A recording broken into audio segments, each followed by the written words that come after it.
Hello, all you cosmic travelers and wanderers. This is Darlene and K. Melissa Waterman, inviting you to join us today in our episode of Expansion from Within, Exploring Multidimensionality. Let me introduce you to my friend and dear colleague, Darlene Vandergriff. She is a lifetime experiencer, a medical intuitive, and a multidimensional mediator for over 35 years. She's also an author, an artist, a teacher, and a mentor for spiritually invested people. And K. Melissa Waterman is my friend and colleague, and she's an intuitive mentor, a spiritual teacher. She also works with energy on many levels. In the past, Melissa has worked with Dr. Joe Dispenza on his research team.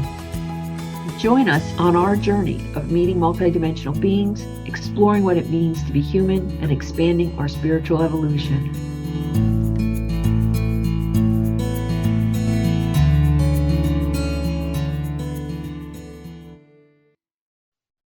Today, we're going to be talking about the importance of neutrality. Tell us about what is neutrality? As I relate to neutrality, it's that place that you maintain your integrity and your emotional body, and you have your brain and heart together so that they're correlating in whatever decisions that you're making or whatever action that you're taking. And why is it important to be in this state where your heart, it sounds good, right? Your heart and your mind are in unison. I guess I want to know, what does it look like? What does it look like in the world?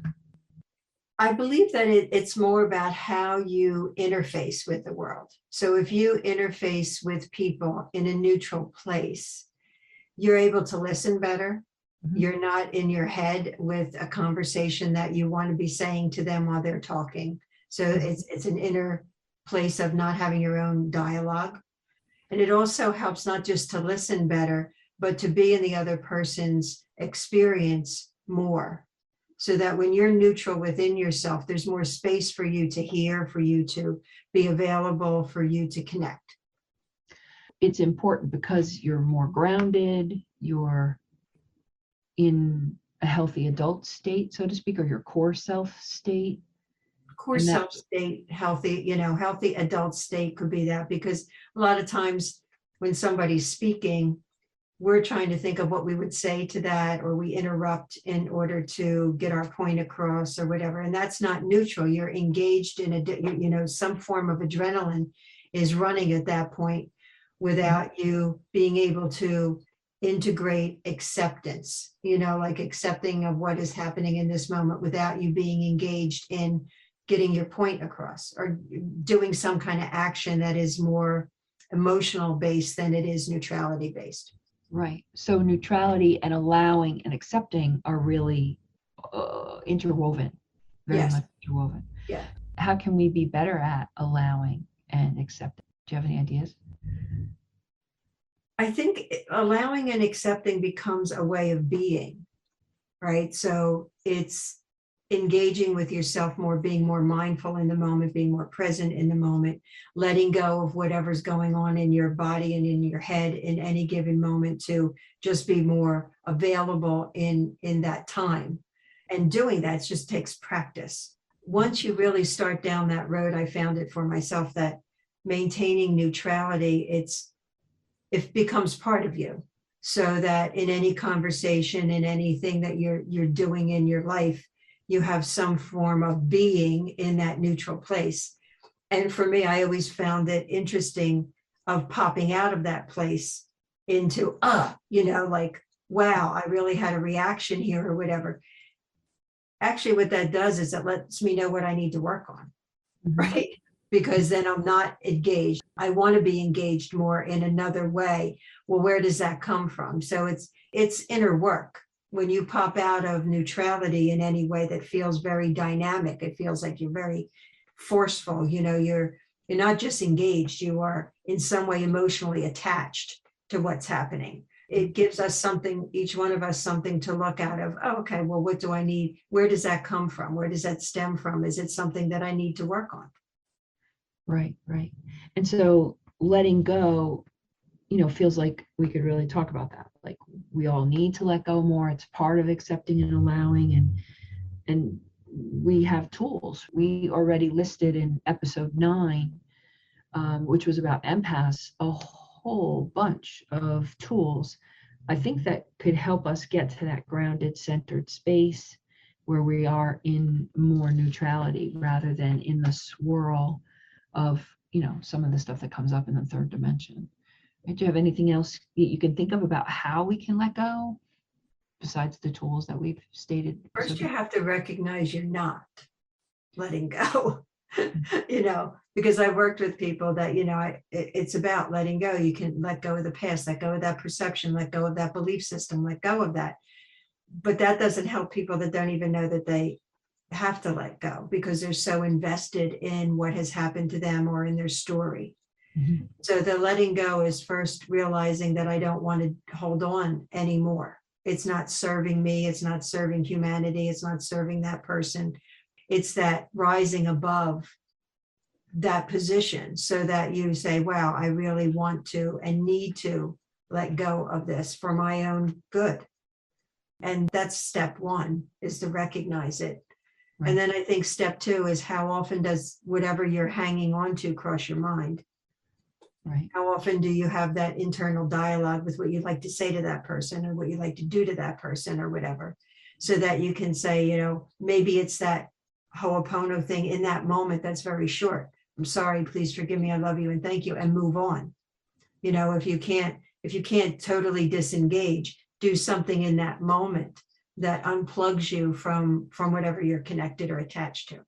Right. And the whole idea of having some intention to let go seems imperative, right? You've recognized it and now you're saying, oh, I don't want to keep engaging in some way. You've set an intention to stop. Right. And then you can use some tools. You can use Right. all kinds of different tools, which. Yeah, I remember a long time ago, I don't think they do that anymore. They would put a rubber band on your wrist. Sure. And they every still do time that. every time you thought of something that you wanted to let go of, you would snap yourself, Yeah. It's not the gentlest way to let go, but you could do it. Yeah. Yeah. It's certainly what is that called? Like cognitive behavioral technique. Like you get a reward, you get, if you're doing well, you don't snap yourself. Right. No Right. punishment. How do we create a space for neutrality?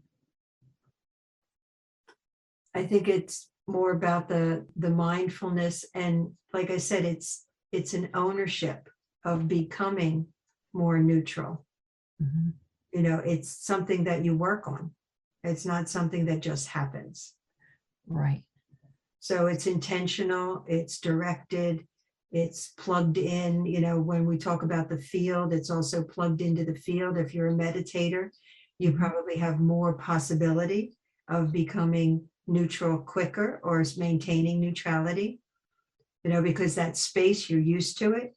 You know how to go to that space of feeling grounded, centered, defined more within yourself. So you're not so reactive to anything that's on the outside. So a lot of that feels like it's accurate in what we need to do for ourselves to have any kind of consistency. Right. Why do you think maintaining this equilibrium is important? The first thing that comes up is it's healthy.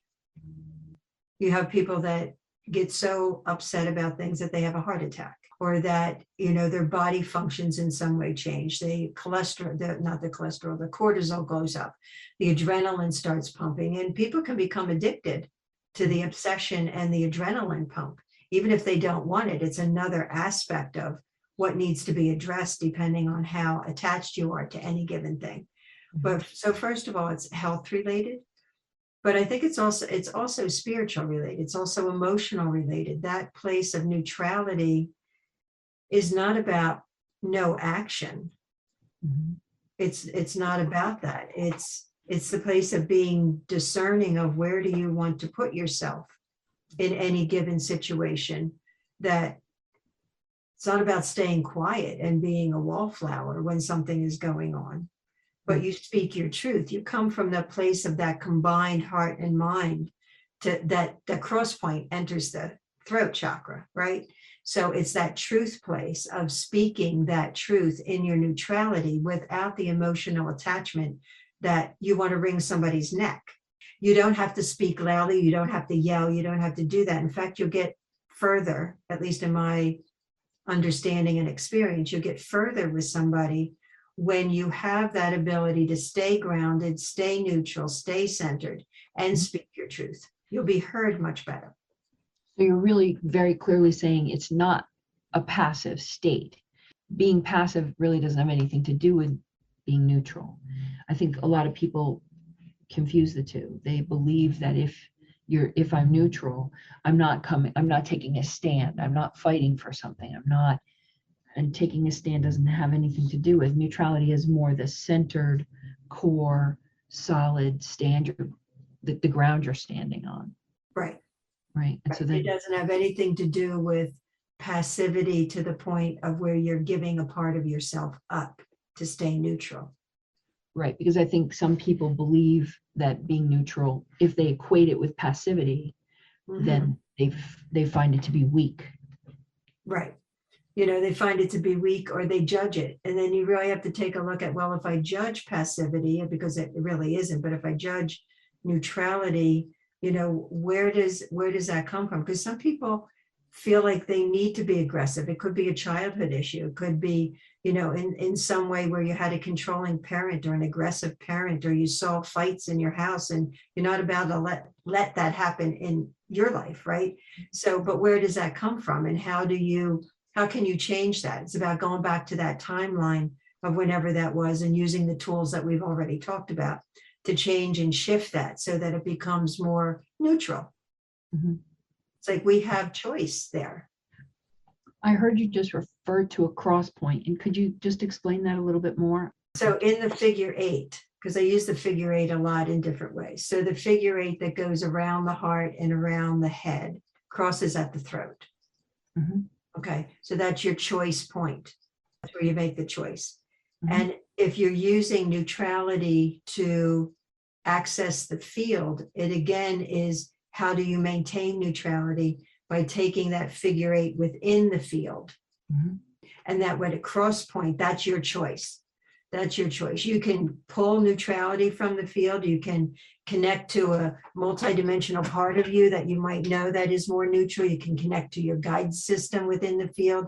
You can connect to whatever to help you to maintain, like that energy, you'll receive it, right? But that cross point is your choice of receiving it.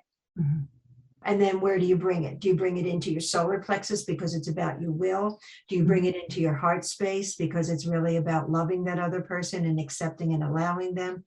So it's your choice of where do you want to bring that in so that you ground yourself and you stay more neutral.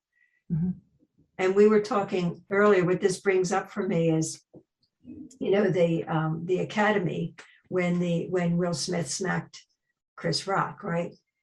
It was because Chris Rock maintains, now what, maybe that was shock, maybe that, but his reaction, he had none. When you look at it, it's almost like he was grounded and neutral. He didn't come back. He could have slugged him, right? He could have done something that would have created a whole other scenario in that, but he chose, or maybe he just didn't do it. We don't know the reason for that. But that's how I see as neutrality, is how do you de-escalate something that is in front of you, that maybe even is happening to you, so that it brings the energy down, because you don't live in that other person's shoes of why that just happened. And that's part of the acceptance and allowance. If there's drama in front of you and you feel it coming towards you, maybe not violence, but just feel the energy, like somebody's just explaining something and yelling and whatever. It's how do you maintain that equilibrium? How do you maintain your groundedness? How do you stay neutral while you are looking for what you could say next? But you just become the position of neutrality. You become the pillar of neutrality. It really feels like when one is neutral, there are less assumptions being made, right? There's less, I know what you're doing and I'm going to beat you to it. Like there's less of an idea about what the other person is doing or what their intention is or anything. It's just neutral. You're just watching, you're observing, you're taking in information rather than making those assumptions that then inform behavior. if we're neutral, the behavior is informed by our intent rather than by a reaction. It seems very important. It dawns on me, the first person that I worked with early on in my emotional work doing recessing, she came in, she was young, she was about 27. And we hit a point in her conversation that she needed to be judged by, because of doing something, right? So she needed to be judged by a judge in a courtroom. In her mind, that's what she wanted, right? Because she wasn't judged at an early age. And we started down that path of a visualization. Well, she jumped off the table and drew a switchblade. And she did this against my throat and said, "How does that feel? How does that feel?" And all I could do was just stay grounded.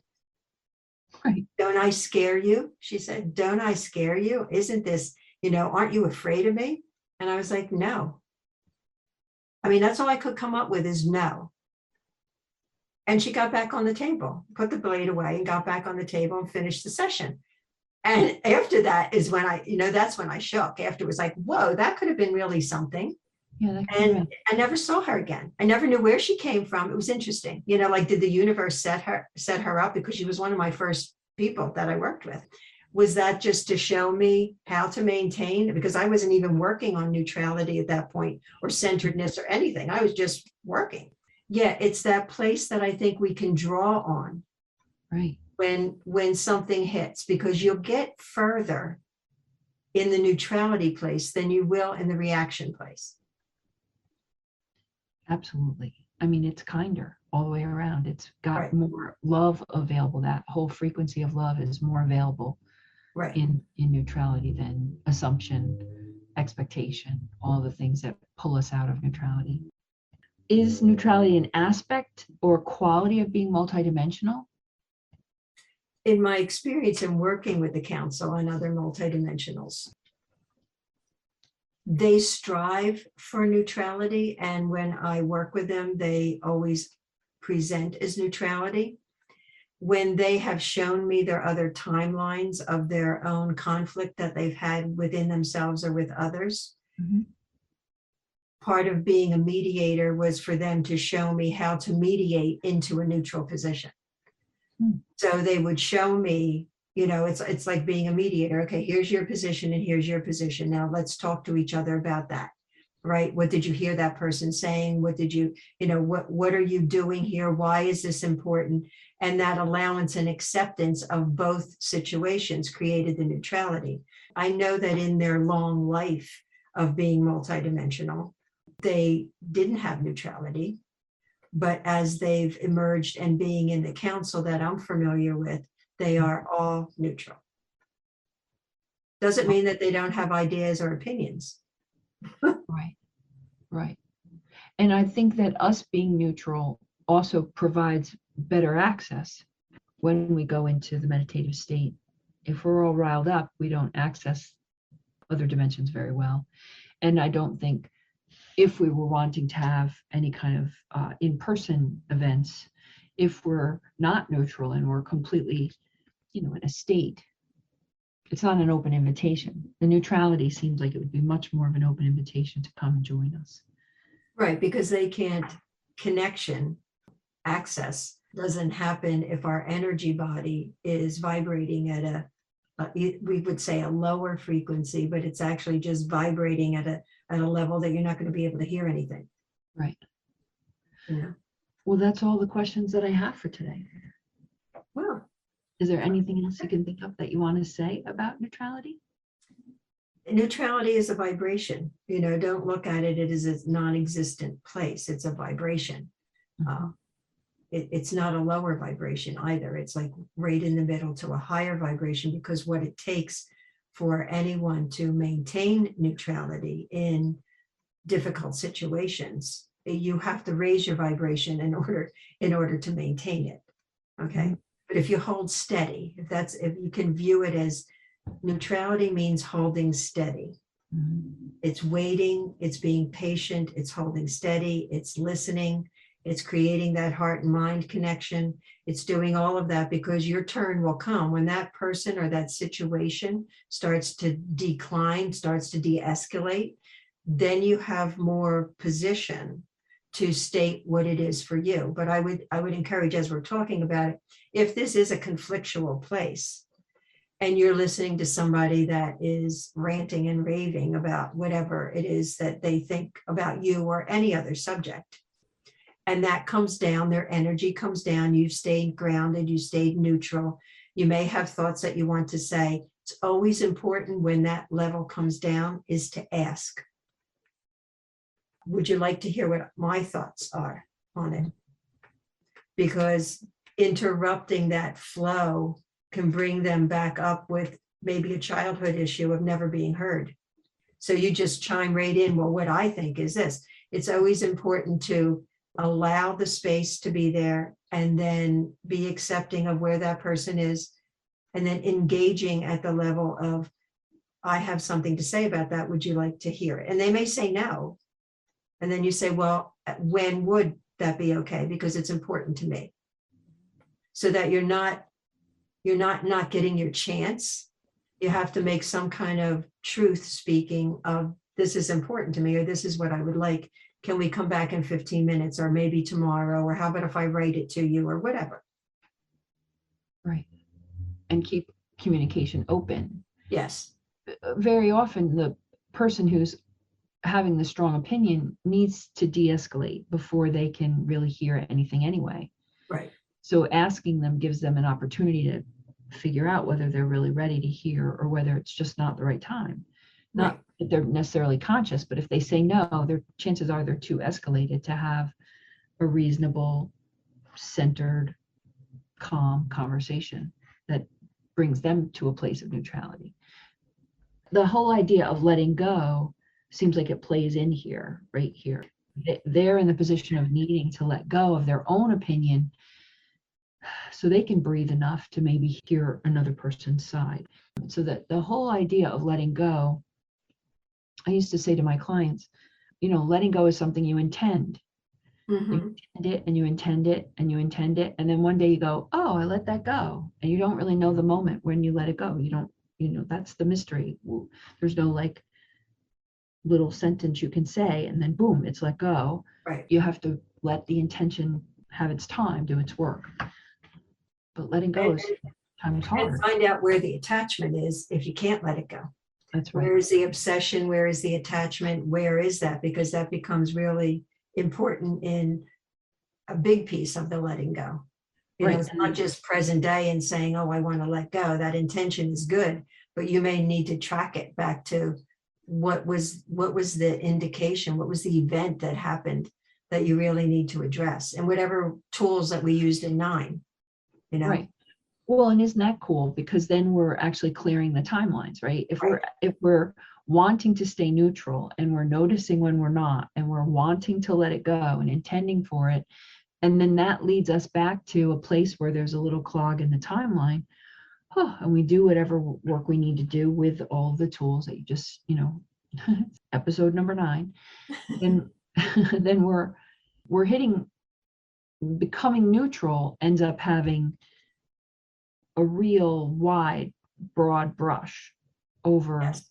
us being in alignment with what I think is all of our intents, which is, to be open, clear, open to multidimensionality. Right. Yeah. And anytime we are attached to an emotional thing, there is most likely something under that. It is not present day. Right. Right. And if you're in that process of your own development and evolution, that might be of interest to you to go back and say, well, where did this stem from? Mm-hmm. Tracking it either by yourself or with someone else, there's always ways to find out where that originated. Age of cause. Right. Just going back to one more thing. Sure. When you have somebody that, we're talking about having good communication skills, as they're de-escalating, and you can ask, would you like to hear what my opinion is or what my thoughts are on that? It's also important that what you can say is reiterate, because a lot of times it's a childhood issue where you're not heard. So it would be, so what I hear you saying is you maintain your groundedness, you maintain your neutral voice, right? And so what I hear you saying is that, you said that I did, or, or that this is happening in your life, and that, and you make sense to me that you would feel that way, right? So it's a way of just acknowledging to them that they were heard. That also will bring them into more neutrality. If Yes. their entire central nervous system will calm if they think they've gotten their point across and have been heard. Yes. That's great. It's a good communication skills. Yep, I agree. Beautiful. Good. All right. Well, that's it for this week. Please remember to submit your questions. Go to soulunion.com and there'll be a way in that website to do that. And we will compile them and make an episode about them. Looking forward to it. Yeah. All right. Have a good one. Bye-bye. Thank you, Melissa. Bye.